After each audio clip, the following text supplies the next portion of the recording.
Hello everyone, and in today's video we're going to talk about the emotions. This is the Moser reading.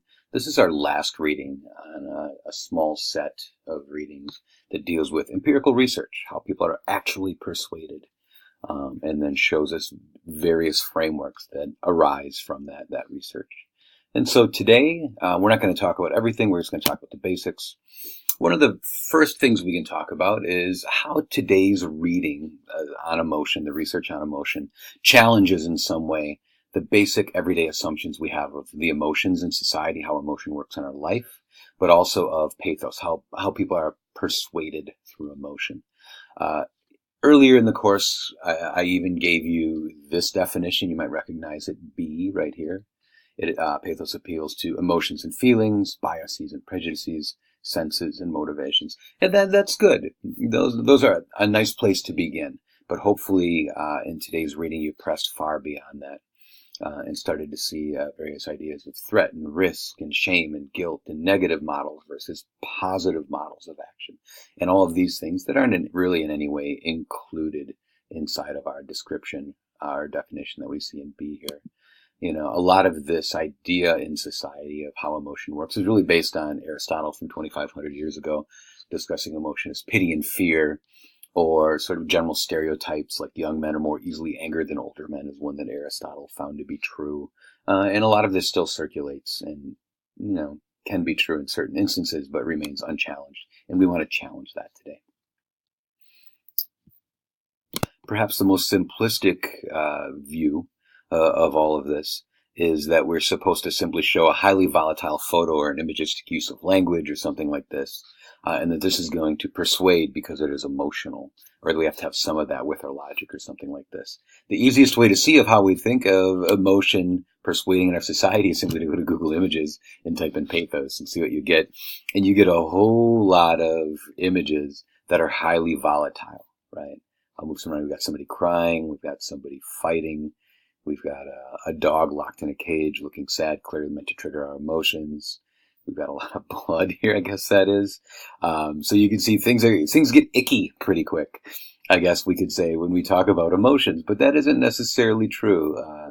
Things have to be cute or awful, it would appear, in order for our emotions to work. Otherwise, we're logical. That's simply not true. But you can see how that is an idea that certainly circulates in our society. So our job today is to find out how this really works, right?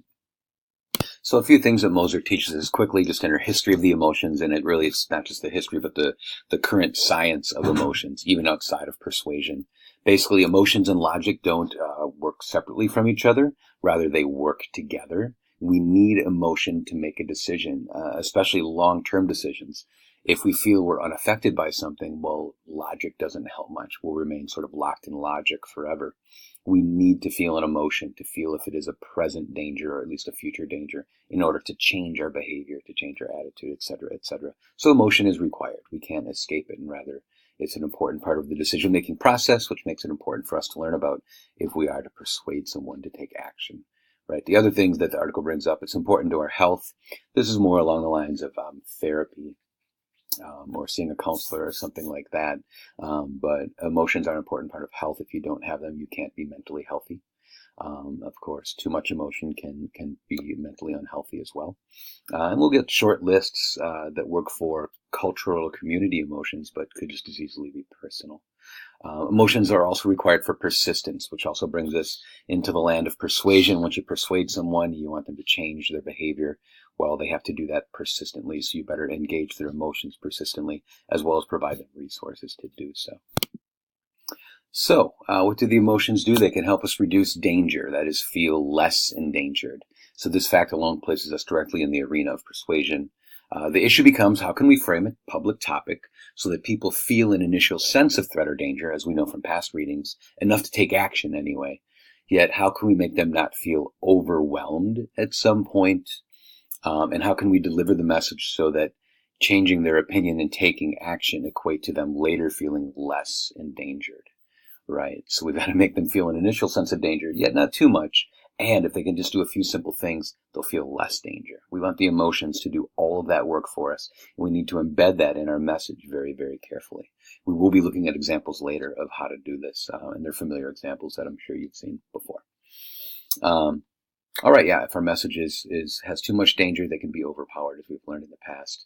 Page 67 has a really great list of maladaptive strategies. Let's take a quick look at that. These are things that people do with the emotions that decrease persuasion and really that decrease the positive behaviors, the things that should change in their life. And this could be on the personal level, could be on the community or cultural level as well. Let's take a look. So here we are. We might want to think about a certain group. One group that comes to mind for some of these is the naysayer group that we met in the last video, the people who deny climate change, even though there's much scientific evidence. We might even want to think of any group that denies something despite massive scientific evidence. That would be probably a nice group to think of. You could also think of these just in your personal life, as I jotted down over here as well. But we know from the climate change denialists, by their very name, they deny the existence of the threat. That is a maladaptive emotion. That is something you would want to try to overcome, if possible, of course. What you get here, and I won't go through the whole list, but these are the things that people do that are essentially defense strategies. They would say there isn't a problem. And I'm sure you recognize these as part of your own life and the things that you do sometimes in personal situations. Certainly it's true for all of us. I hope you're not taking offense at me saying that. These are things that we all do in personal relationships with family or friends or work, power struggles, whatever it might be, right? And so we all do these things. On the individual level, when we have a big problem with any of these things, this is why we head to a therapist. And that's a fantastic thing to do. But these are some of the strategies. Be familiar with those. They are defining characteristics of some cultures or communities, and probably cultures or communities that are unhealthy in some way.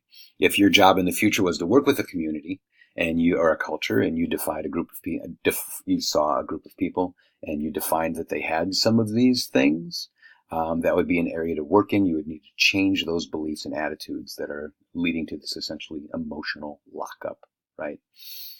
Concerning your life form paper, you might want to treat, some doubters out there as suffering from some of these things and try to argue to undo some of these things. That would be a really great rhetorical strategy that I would love to see you practice in your next paper. That would mean you are working with the theory of emotion that we see here in this article, and that you are, of course, applying it and trying to learn as much as you can from it in our short course. Let's now take a look at the positive behaviors. So if we're thinking of working with a community, you're giving a public talk, or you're writing a report or something like this, and you're not expecting resistance, as with that last list I just showed you, all the maladaptive emotional behaviors, but you're just thinking, how can I turn what I know about emotions into effective rhetorical strategies? This list is fantastic. And again, this would work well in your paper, will work well in your future as a professional or an activist or whatever you choose to do. You have to make people feel vulnerable personally. Have to have useful and specific information, feel the suggested action will solve the problem, all of these type of things that you see in front of you. So these are the good things to do. We're going to come back in a few minutes and actually look at some of this and see how it is used in everyday rhetoric. So I won't say too much about this right now. We'll put it on hold until we actually apply it in a few moments. A few other quick notes along the way. What else is required after emotional persuasion? Again, in your job in the future, you're probably going to provide people material resources, ongoing programs and planning and stuff like that. You've got to give them a how-to, material resources to make the change, in social or psychological services. Some of this is, of course, governmental or municipal or whatever it might be. We all lean on these resources in our lives to help us. And so if you're in that sector, that's what you need to do after you persuade initially, right? When speaking as a public authority, we don't read about this much. It came up briefly in the article, pages 72, 73. But there's a lot of really interesting research showing that if you're an expert on something, you're coming in to talk to a community group in some way, you shouldn't just, as we know from this course, give them facts or even provide an emotional framework that suits their emotional needs. You might want to talk about your own feelings on the subject, at least for a few minutes. It wouldn't be all about you, of course. It's your public talk and you're the expert or the institutional voice or whatever it might be. But there's a lot of interesting research showing that if for a few moments at least you say, here are my fears, here are my uncertainties, that can be very, very productive in reaching sort of a general lay crowd. So you might want to tuck that away for the future. All right, so what do people need? What is the process? This is attached to the research on hope, but this is a fantastic process, again, for providing people a great rhetorical framework that should persuade them to change their behavior. So I'll let you read through the list. This is taken again directly from the article. Maybe a nice summary of what the article is, even though the article contains more. But this is essentially a checklist that we could use for any public writing that we did. You could use it for your life form paper. Have I done all of these things? That would be really, really great way to read your own writing for this life form paper. And for some academic writing. Maybe not all academic writing needs to do this because college engages you just in critical thinking and learning. But after you graduate, this is, again, a nice checklist for a lot of public communication that you'll have. Very quickly then, I'd like to go over one more thing that really we'd like to spend more time on, but simply don't have time in the course to do so. And that is choosing positive frameworks over negative frameworks. This is page 74. There's a ton of research showing that people are influenced by the actions of others. We all may find ourselves individualists. I make my own decisions. Trust me, I make my own decisions. I'm not beholden to anyone. Nobody's, my role model, whatever. That turns out to not be true. We're all influenced by the behaviors of others. Even people who are ardent individualists are influenced by other individualists, right? They want to be like them. So we're all social. We're all influenced by the social. This becomes important when you choose your examples and your rhetoric. Why? What you want to do is you want to make sure that you're showing positive role models, positive actions. You don't want to show the negative ones, as we know, to shame or guilt people, but the positive ones only, because those are the ones that people will reproduce. There's really interesting research showing that when you have, say, public service announcements on littering, showing people littering to try to make people feel bad about littering, actually it increases littering. There's actually some other ones on recycling and stealing petrified wood from forests. And if you show that a lot of people are doing the negative thing, the negative behavior, then people reproduce the negative that were exposed to that message. People that were exposed to positive messages about not stealing wood or recycling or whatever it is, they decided to recycle, to not steal, etc., etc. So what you show people or tell people about in your rhetoric greatly influences the type of role modeling that you're doing, and they will probably model that behavior. We don't have enough time in the course to read more on that, so I hope that this short little bit here is enough. So try to do that in your paper as well. What are the good things that are going on? What are the good things that businesses, that citizens, etc., are doing? If it's citizens, you probably want to show the citizens doing positive things that other citizens could also do easily, to not overwhelm your audience and to show that change is possible and to provide them that all-important how-to. All right, so positive role modeling. Avoid the negative actions, the negative behaviors. Don't even show them. You don't need to show them. Just show the things that you want people to do, and you'll be more effective as a public communicator as well. All right, so if I wanted to take away a sort of a nutshell viewpoint of all this, I would say that these are very, very important.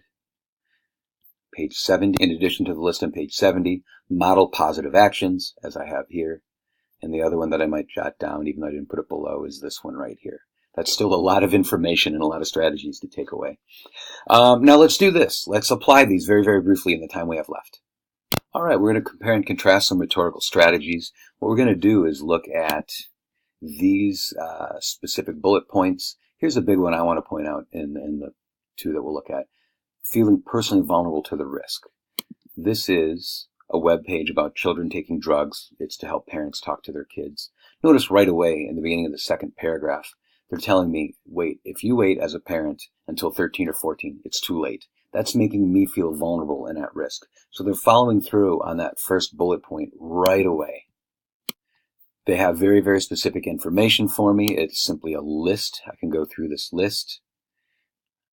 One thing I appreciate about this one we don't see in the other example that I'll show you briefly. Don't assume it couldn't happen in your family. Again, that's right back to the maladaptive behaviors. Remember our maladaptive behaviors, the things we shouldn't do, the things people do, although it's not productive, the denial of the existence of the threat.